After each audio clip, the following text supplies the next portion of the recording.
आज के वीडियो में हम लोग सीखेंगे कंपोजिशन ऑफ फंक्शंस के बारे में। तो कंपोजिशन ऑफ फंक्शन एसेंशियली क्या है कि मान लो हमारे पास एक फंक्शन है f, दूसरा फंक्शन है g। तो फंक्शन f कुछ परफॉर्म कर रहा है, मान लो कि स्क्वायर कर रहा है कोई नंबर का। दूसरा फंक्शन है g जो कि मान लो क्यूब कर रहा है। तो मान लो मेरे को एक नंबर का पहले स्क्वायर करना है, फिर उसका क्यूब करना है। तो फिर हम लोग इस टाइप से जो है, मतलब ये एक एग्जांपल हुआ, इस टाइप से हम लोग अलग अलग जो फंक्शंस हैं उसको मिला के हम कुछ रिजल्ट अचीव कर सकते हैं। तो देखते हैं, स्टार्ट करते हैं। पहले के एग्जांपल से स्टार्ट करते हैं जनरल, कि हमारे पास मान लो सेट ए है जो कि है set of all students who appeared in class 10 board examination of 2017। तो मान लो ये अलग अलग नाम है, अभिषेक मिश्रा, आशीष मिश्रा, मधुर परासर, अभिषेक बैनर्जी, उत्कर्ष बाजपेयी, जो भी, मतलब ये सारा जो सेट ए है ये आपका नाम हो गया सारा स्टूडेंट्स का जो भी 2017 में अपीयर किए। अब सेट बी क्या है आपका, कि set of all roll numbers of students right their roll number on the answer script. मतलब आप लोगों ने एग्ज़ाम लिया, सारे स्टूडेंट ने अपना रोल नंबर लिखा उस पे एग्जामिनेशन शीट पे, ठीक है। तो मान लो अभिषेक मिश्रा का रोल नंबर ये है 11BT30002, फिर आशीष मिश्रा का ये है, मधुर का ये है, इसका ये है ना, सारे स्टूडेंट का अपना अपना यहाँ पर रोल नंबर है। अब सेट सी जो है वो क्या है, कि set of all code numbers assign to students based on roll numbers for confidentiality. तो सेट सी क्या है कि जब आपका पेपर जो है एग्जामिनेशन, मतलब जो भी चेक कर रहा है उसके पास अगर जाता है कि पेपर चेक करवाने के लिए, तो ये जो एग्जामिनर है इसको ना पता चले कि किसका पेपर आया है। तो इंस्टेड ऑफ रोल नंबर आप एग्जामिनर को बस ये कोड दोगे 91, ठीक है। फिर ये रोल नंबर है करस्पॉन्डिंग ये कोड, ये रोल नंबर करस्पॉन्डिंग ये कोड। तो यहाँ पर एसेंशियली हो क्या रहा है कि एग्जामिनर के पास जब आएगा तब उसको बस कोड नंबर मिलेगा, तो ना उसको नाम पता चलेगा ना उसको ये जो है आपका रोल नंबर पता चलेगा, ठीक है। तो एसेंशियली यहाँ पर हो क्या रहा है कि मान लो हमारे पास एक फंक्शन है f जो कि मैप कर रहा है from set A to set B. तो उसमें वो क्या कर रहा है, वो नाम से रोल नंबर तक लेके जा रहा है ना। तो जो भी यहाँ पर आप स्टूडेंट का नाम दोगे वो आपका रोल नंबर देगा बाहर। अब हमारे पास और एक फंक्शन है जी, वो क्या कर रहा है, वो ये रोल नंबर को मैप कर रहा है कोई भी एक कोड पर, है ना। तो ये फंक्शन में अगर आप रोल नंबर डालोगे तो फिर यहाँ से उसका कोड निकलेगा। तो अगर ये सबको हम लोग कंबाइन कर देंगे तो यहाँ पर एसेंशियली एंड में हो क्या रहा है, एंड में ये हो रहा है कि अभिषेक मिश्रा जो है उसको ये वाला कोड मिल रहा है ना 91। तो लास्ट में फिर हम लोग फिगर आउट कर सकते हैं कि 91 किसका कोड था। फिर आशीष मिश्रा को ये वाला मिल रहा है 11, फिर मधुर को ये वाला मिल रहा है 13, है ना। तो एसेंशियली सारे स्टूडेंट को जो है ये कोड मिल रहा है यहाँ पर, ठीक है। तो इसी को जो है ये कॉम्पोजिशन ऑफ फंक्शन का एक एग्जाम्पल हो गया। तो इसी को हम लोग G0F रिप्रेजेंट कर रहे हैं, मतलब कि पहले ये जो फंक्शन f है ये काम करेगा, मतलब कि G0F में मान लो कि आपने कोई भी एक एलिमेंट x दिया, तो फिर पहले f ऑफ x होगा, फिर उसके बाद जो g है g of f of x होगा, ठीक है। तो इसको थोड़ा सा और फॉर्मली हम लोग देखते हैं। तो हमारे पास यहाँ पर है कि मान लो हमारे पास दो फंक्शंस हैं f और फिर दूसरा फंक्शन है g, ठीक है। तो फॉर्मली देखते हैं इसको। तो let f be a function mapping from set a to set b। तो हमारे पास ये सेट a है, ये सेट b है। तो यहाँ पर कोई भी एलिमेंट x रहेगा तो ये जो फंक्शन f है उसको मैप करेगा f ऑफ x पे, ठीक है। और यहाँ पर ये सब ध्यान में, अभी तक आई होप आप लोग को समझ में आता होगी। a क्या हो गया आपका डोमेन हो गया, ये b आपका कोडोमेन हो गया। तो ये हमारा फंक्शन f हो गया। अब हम लोग बोलें हमारे पास कोई भी एक फंक्शन g है जो कि मैप करता है सेट b से सेट c के ऊपर, मतलब कि यहाँ पर जो भी एलिमेंट होगा तो ये g ऑफ वो हो जाएगा, g of f of x, ठीक है। Then the composition of f and g denoted by G0F, ठीक है। G0F is defined as the function G0F from set a to set c, ठीक है। f आपका क्या था, a से b, g आपका था b से c।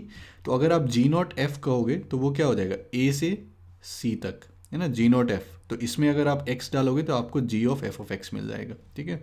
तो G0F का डोमेन क्या हो जाएगा a, और फिर इसका कोडोमेन क्या हो जाएगा सेट c, ठीक है। Given by G0F of x is equal to g of f of x for all x belongs to a, ठीक है। आई होप आपको समझ में आ गया होगा कि ये कैसे हो रहा है। पहले यहाँ पर x है ना, तो x यहाँ पर जा रहा है तो पहले क्या आएगा, f ऑफ x आएगा, फिर उसके बाद हम लोग g of f of x ले रहे हैं। तो ये जो x है ये अल्टीमेटली कहाँ पर मैप हो रहा है, g of f of x। तो इसी को जो है हम लोग कंपोजिशन ऑफ फंक्शन कहते हैं। एक एग्जाम्पल देखते हैं। अब जैसे ही आप लोग एग्जाम्पल सॉल्व करना स्टार्ट करोगे तब कॉन्सेप्ट जो है और क्लियर होता रहेगा। तो देखते हैं इसमें क्या कह रहा है, let f be a function mapping from this set, तो मान लो इसको मैं सेट ए कह रहा हूँ जिसमें कि ये 4 एलिमेंट है 2 3 4 5, टू दिस सेट बी 3 4 5 9, ठीक है। तो ये इसका कोडोमेन हो गया, है ना। तो हमारे पास सेट ए है, सेट बी, और जब भी इस टाइप का क्वेश्चन रहे तो इस टाइप से अगर विजुअलाइज करोगे तो चीज़ें काफ़ी आसानी से दिखाई देगी। तो फंक्शन एफ है जो कि मैप कर रहा है सेट ए से सेट बी पे, ये सारे एलिमेंट्स हैं। एंड हमारे पास ये फंक्शन जी है जो कि मैप कर रहा है ये सेट बी, मतलब 3 4 5 9 से आपका 7 11 15, जिसको कि यहाँ पर मैंने सेट सी लिखा है, ठीक है। तो इसका डोमेन ये हो गया, इसका कोडोमेन ये हो गया। Be functions defined as f of 2 is equal to 3, तो ये फंक्शन एफ में अगर 2 डालोगे तो 3 निकलेगा। F of 3 is equal to 4, फिर f of 4 is equal to 5, और फिर एफ ऑफ 5 जो है वो भी आपका 5 है। तो फंक्शन कुछ इस टाइप का दिखेगा। फिर आपका जी क्या है, जी of 3 is equal to 7, ji of 4 is equal to 7, फिर जी ऑफ 5 जी ऑफ 9 आपका 11 है, ठीक है। तो अगर आप जी नॉट एफ लेते हो तो वो क्या हो जाएगा, फंक्शन फ्रॉम ए टू सी, है ना, यहाँ से लेके यहाँ तक फ्रॉम ए टू सी। तो आपका 2 कहाँ पर मैप हो रहा है, 2 आपका 7 पे, है ना, 2 आपका 7 पे, फिर 3 आपका 3 भी 7 पर, 3 भी 7 पर, फिर 4 11 पर, फिर आपका 5 जो है वो भी 11 पर, है ना। तो अगर आप जी नॉट एफ कर रहे हो फ्रॉम ए टू सी तो वो क्या हो जाएगा, कुछ इस टाइप का दिखेगा। इसको और फॉर्मली लिखना है तो क्या करना है, जी नॉट एफ ऑफ, तो हम लोग को जी नॉट एफ निकालना है ना। तो जी नॉट एफ, तो यहाँ पर जो भी एलिमेंट्स है उसका हम लोग को निकालना है कि इमेज क्या होगा। तो जी नॉट एफ ऑफ 2 क्या होगा, पहले ये मैप होगा एफ ऑफ 2 पे, है ना, फिर उसके बाद हम लोग जी ऑफ एफ ऑफ 2 लेंगे। तो जी ऑफ एफ ऑफ 2, तो एफ ऑफ 2 आपका क्या था, एफ ऑफ 2 आपका था 3, तो फिर जी ऑफ 3, तो जी ऑफ 3 आपका 7, तो यहाँ से 7 आ जाएगा। फिर जी नॉट एफ ऑफ 3, है ना, जी नॉट एफ ऑफ 3, तो फिर ये हो जाएगा जी ऑफ एफ ऑफ 3, तो फिर एफ ऑफ 3 आपका क्या है 4, तो जी ऑफ 4 आपका क्या है 7, तो फिर यहाँ पर आपको 7 मिल जाएगा। फिर जी नॉट एफ ऑफ 4, तो फिर जी ऑफ एफ ऑफ 4, तो एफ ऑफ 4 आपका क्या है 5, फिर जी ऑफ 5 आपका 11, ठीक है। फिर similarly g not f of 5, g of f of 5, फिर जी एफ ऑफ 5 आपका 5 है, तो जी ऑफ 5 आपका 11। तो इस तरीके से जब थोड़ा सा प्रैक्टिस हो जाएगा तो डायरेक्टली ये सब लिख पाओगे, लेकिन स्टार्टिंग में इस टाइप से डायग्राम बना के थोड़ा करो तो फिर थोड़ा समझ में आएगा। अब नेक्स्ट और एक एग्जांपल देखते हैं। इसमें क्या कह रहा है कि find g not f and f not g, ठीक है, दोनों में अंतर है, g not f and f not g. If f be a function mapping from set of real numbers R to set of real numbers R, तो इसको हम लोग क्या कह सकते हैं, एफ ऑन आर, है ना। ये हम लोगों ने बहुत बार देख लिया कि एफ ऑन आर मतलब from set of real number R to set of real number R. तो मान लो हमारे पास कोई भी फंक्शन एफ है जो कि set of real number R से set of real number R पर मैप कर रहा है, and f of x is equal to cos x, तो यहाँ पर अगर एक्स है तो फिर वो कॉस एक्स पे मैप हो रहा है। फिर हमारे पास और एक फंक्शन है जी, तो वो मैप कर रहा है from set of real number R to R, और फिर जी ऑफ एक्स जो है वो 3x स्क्वायर है। तो ये जो फंक्शन जी है इसमें जो भी आप डालोगे यहाँ पर उसका 3 टाइम्स उसका स्क्वायर आएगा, है ना, 3 टाइम्स एक्स स्क्वायर। तो यहाँ पर अगर हम लोग कॉस एक्स डालेंगे तो यहाँ पर क्या आएगा 3 टाइम्स कॉस एक्स का स्क्वायर, है ना। तो जी नॉट एफ पहले निकालते हैं, ठीक है, पहले जी नॉट एफ निकालते हैं। तो जी नॉट एफ में क्या करना होगा, पहले आपको एफ लेना होगा, है ना। तो एक्स का आपका कॉस एक्स आ जाएगा, फिर आप जी ऑफ कॉस एक्स लोगे तो फिर आपके पास 3 टाइम्स कॉस एक्स स्क्वायर या फिर 3 कॉस स्क्वायर एक्स, ठीक है। तो ये आपका जी नॉट एफ हो जाएगा कि ये एक्स को यहाँ पर मैप कर रहा है 3 कॉस स्क्वायर एक्स, और फिर आर से आर, ये डोमेन और कोडोमेन वही रहेगा। तो इसको हम लोग इस तरीके से भी लिख सकते हैं कि g not f of x, g of f of x हो गया, तो फिर जी ऑफ यहाँ पर कॉस एक्स और फिर 3 टाइम्स कॉस एक्स का स्क्वायर या फिर 3 कॉस स्क्वायर एक्स। अब f not g of x में क्या होगा, यहाँ पर पहले जी को लेना पड़ेगा, ठीक है। ये चीज़ को थोड़ा सा ध्यान में रखिए कि हम लोग जी नॉट एफ ऑफ एक्स ले रहे हैं तो पहले एफ आएगा फिर जी आएगा। अगर हम लोग f not g of x लेते हैं, ठीक है, तो फिर पहले जी करना पड़ेगा फिर उसके बाद एफ आएगा। तो f not g of x में क्या आएगा कि पहले जी से मैपिंग होगा, तो एक्स आपका मैप हो जाएगा 3x स्क्वायर पे, फिर आपका F of this 3x square, तो वो क्या हो जाएगा कॉस ऑफ 3x स्क्वायर, ठीक है। तो एफ नॉट जी एक्स का मतलब क्या हो जाएगा, f of g of x this is equal to f of 3x square, this is equal to cos of 3x square, ठीक है। तो तो ये 3 cos² x और फिर cos 3x², ये तो इक्वल नहीं होगा, है ना, मतलब सारा x के लिए इक्वल नहीं होगा। तो ये आपको ध्यान में रखना पड़ेगा कि g0f जो है that is not equal to f0g, ठीक है। और g0f में क्या है, पहले आपको f(x) निकालना है, फिर g(f)(x), और फिर f0g में क्या है, पहले आप g(x) निकालो, फिर f(g)(x), ठीक है। कुछ और एग्जाम्पल देखते हैं, और सारे एग्जाम्पल जितने भी हम लोग देख रहे हैं, तो फिर आप लोग भी जब भी मेरा लेक्चर देखते हो तो आप लोग भी पेन और पेपर लेके बैठो, कॉपी लेके बैठो, नोटबुक लेके बैठो, और साथ में सब कुछ लिखते रहो। जब भी कोई एग्जाम्पल आता है तो वीडियो को पॉज करो, एक बार खुद से सॉल्व करने का कोशिश करो, फिर हम लोग का सोल्यूशन यहाँ पर देखो। और ये सारा आपका NCERT से ही एग्जाम्पल्स हैं। अब ये क्या कह रहा है, show that if f is a function mapping from set of real numbers r -7/5। तो इसका मतलब क्या हो गया कि डोमेन इसका क्या है, पूरा set of real number r, ये 7/5 को छोड़ के ये हमारा डोमेन हो गया। फिर हमारे पास इसका कोडोमेन क्या हो गया कि पूरा set of real number r -3/5, मतलब 3/5 छोड़ के जितने भी रियल नंबर्स आ रहे हैं। और फिर ये जो फंक्शन डिफाइंड है वो है f(x) = 3x + 4 / 5x - 7। तो ये पता भी चल रहा है कि इसके डोमेन में 7/5 क्यों नहीं है, क्योंकि 7/5 अगर यहाँ पर डालोगे तो क्या हो जाएगा कि आपका 5 कैंसिल, 7 - 7 0, तो समथिंग डिवाइडेड बाई 0 यहाँ पर आ जाएगा, तो फिर वो जो है अनडिफाइंड हो जाएगा। तो ये 7/5 के लिए जो है ये डिफाइंड नहीं होगा, तो ये आपका डोमेन से बाहर है ना, तो फंक्शन इसी तरीके से डिफाइंड है। सिमिलरली हमारे पास दूसरा फंक्शन है g, जिसका कि डोमेन है ये r -3/5, मतलब कि सारा set of real number r 3/5 को छोड़ के, फिर इसका जो कोडोमेन है वो है सारा set of real number r -7/5, मतलब 7/5 को छोड़ के, और gx डिफाइंड है 7x + 4 / 5x - 3। तो यहाँ से भी ये सेंस बन रहा है कि अगर 3/5 यहाँ पर डालेंगे तो क्या हो जाएगा, डिनोमिनेटर आपका 0 हो जाएगा, तो अनडिफाइंड, तो 3/5 के लिए अनडिफाइंड हो जाएगा, तो इसीलिए जो है उसको हम लोगों ने डोमेन से बाहर निकाल दिया है। तो हमारे पास ये दो फंक्शंस हैं, सबका हमें डोमेन, कोडोमेन ये सब पता है। अब यहाँ पर क्या पूछ रहा है कि इफ़ ये है फंक्शंस इस तरीके से डिफाइंड है, f(x) है, g(x) है, तो फिर हमें क्या दिखाना है कि f0g अगर हम लोग लेंगे, ठीक है, f0g अगर हम लोग लेते हैं तो ये हमें आइडेंटिटी फंक्शन मिलेगा सेट A पर। आइडेंटिटी फंक्शन मतलब क्या कि अगर x को हम लोग डालेंगे अंदर तो फिर x ही बाहर निकलेगा, और फिर आइडेंटिटी ऑन A मतलब क्या कि मैप कर रहा है from set A to set A, ठीक है। और यहाँ पर सेट A का मतलब क्या है कि ये पूरा set of real number r -3/5। और फिर अगर हम लोग g0f लेते हैं तो फिर हमारे पास IB आएगा, मतलब identity function in set B, जिसमें कि सेट B जो है r -7/5 है, ठीक है। तो यहाँ पर यही चीज़ लिखा है कि IAX मतलब आइडेंटिटी फंक्शन, ये x मतलब कि अगर आप x डालोगे तो x बाहर निकलेगा, फिर IBX x डालोगे x बाहर निकलेगा, लेकिन यहाँ पर आपको ध्यान में रखना है कि डोमेन यहाँ पर सेट B होगा, कोडोमेन भी सेट B होगा, डोमेन यहाँ पर set A, codomain set A।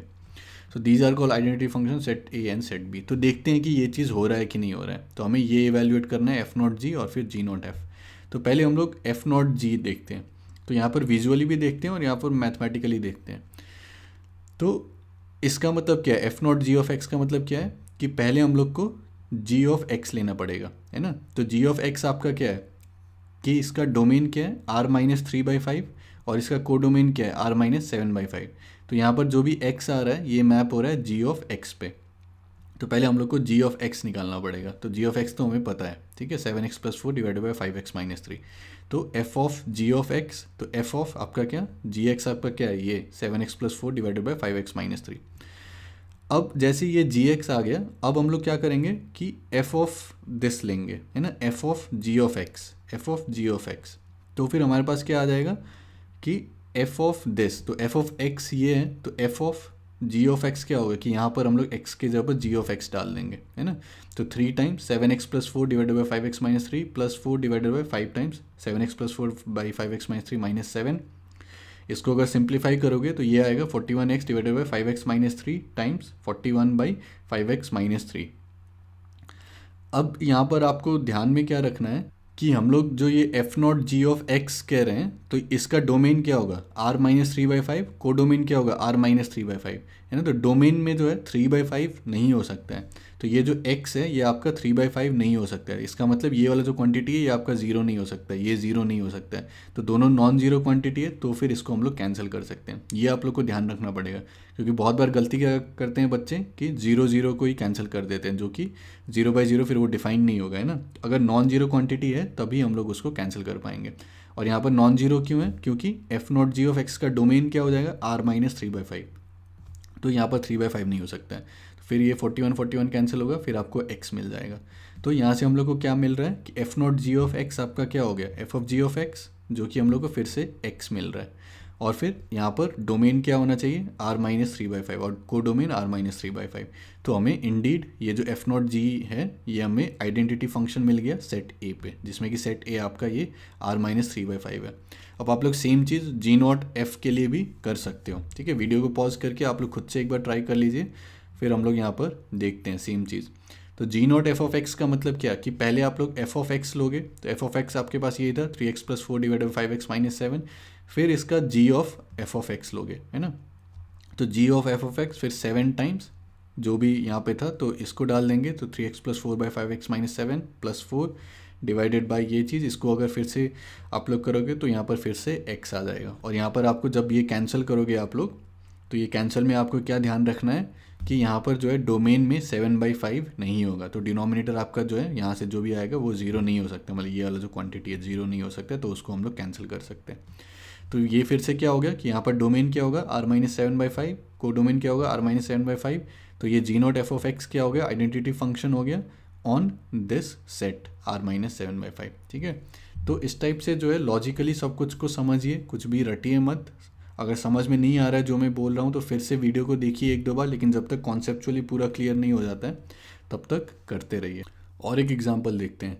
अब हम लोग क्या करेंगे, हम लोग ये देखते हैं कि 1-to-1 और on-to का क्या यहाँ पर हो रहा है। कि मान लो कि हमारे पास अगर ये जो फंक्शन f है और ये जो फंक्शन g है, अगर दोनों 1-to-1 है तो क्या g0f भी 1-to-1 होना चाहिए, या फिर दोनों अगर on-to है तो क्या इसको भी on-to होना चाहिए। तो ये सब देखते हैं।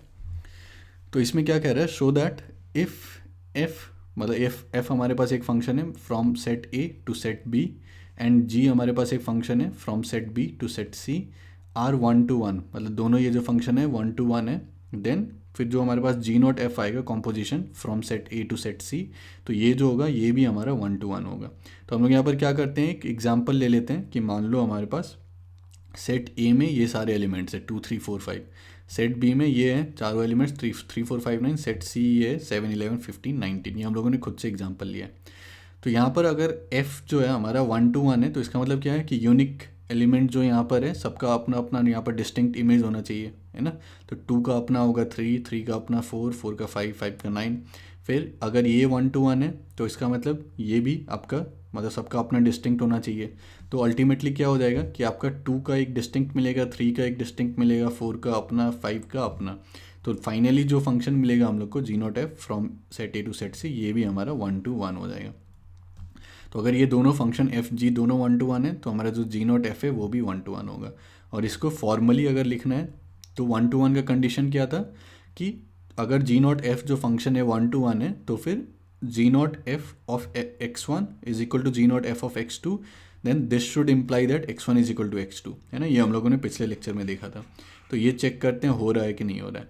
तो g0f of x1 is equal to g0f of x2 मतलब क्या कि g of f of x1 this is equal to g of f of x2। अब ये हमारा जो फंक्शन g है वो हमारा 1-to-1 है, तो इसका मतलब क्या होगा कि f of x1 should be equal to f of x2, है ना। और फिर ये जो फंक्शन f है ये भी हमारा 1-to-1 है, तो इसका मतलब हो जाएगा कि x1 is equal to x2। तो इसका मतलब ये हो गया कि अगर फंक्शन f 1-to-1 है, फंक्शन g 1-to-1 है, तो ये जो g0f लेंगे ये भी हमारा 1-to-1 होगा। सिमिलरली अब आप लोग on-to के बारे में सोच सकते हो कि मान लो हमारे पास दो फंक्शंस हैं f और g, और फिर दोनों अगर on-to है तो अगर हम लोग कॉम्पोजिशन लेते हैं तो वो on-to होगा कि नहीं। तो यहाँ पर वही दिखाना है, एक फंक्शन है f from a to b, function है g from b to c, और फिर अगर हम लोग कॉम्पोजिशन लेते हैं g0f from a to c, तो ये जो है ये आपका on-to होगा कि नहीं। तो फिर से एक एग्जांपल ले लेते हैं कि on-to फंक्शन का यहाँ पर कि हमारे पास यहाँ 2, 3, 4, 5 है और यहाँ पर 3, 4, 5 है। तो on-to का मतलब क्या है कि यहाँ पर जितने भी एलिमेंट्स हैं सेट बी में सबका अपना कोई ना कोई प्री इमेज होना चाहिए, है ना। तो मान लो कि 2 का यहाँ पर इमेज 3 है, 3 का इमेज 4 है, 4 का इमेज 5 है, 5 का भी इमेज 5 है। फिर उसके बाद ये जो फंक्शन जी है ये भी ऑन टू है, तो इसका मतलब क्या होगा कि सेट सी में जितने भी एलिमेंट्स है उसका प्री इमेज होना चाहिए। तो 7 का मान लो 3 प्री इमेज है, 4 प्री इमेज है, 11 का मान लो 5 प्री इमेज है।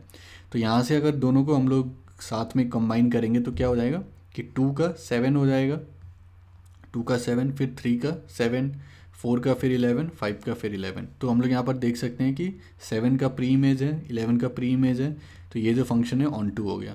तो अगर ये दोनों ऑन टू है तो फिर आपका जो कॉम्पोजिट होगा वो भी ऑन टू होगा।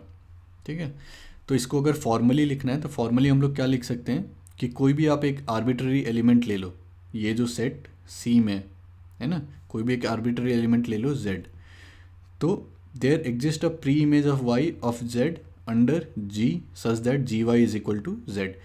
तो अगर हम लोग कोई भी एक एलिमेंट लेते हैं तो अब सिंस ये वाला जो फंक्शन g है हमारा, ये हमारा क्या है ऑन टू है, तो इसका मतलब क्या है कि एक कोई ना कोई यहाँ पर एलिमेंट होना चाहिए जिसका कि ये जो है वो इमेज होना चाहिए, है ना। तो अगर हम लोग z लेते हैं तो कोई ना कोई एक ऐसा y होना चाहिए यहाँ पर जो जिसका कि g ऑफ y जो है वो z हो जाएगा, है ना। Since g is onto further for y belonging to b, यहाँ पर जो भी एलिमेंट y है, तो अब सिंस आपका ये वाला जो फंक्शन f है ये ऑन टू है तो कोई ना कोई x होना चाहिए जिसके लिए कि ये वाला जो है ये आपका इमेज बन रहा है ना। तो there exist an element x in a with f of x is equal to y।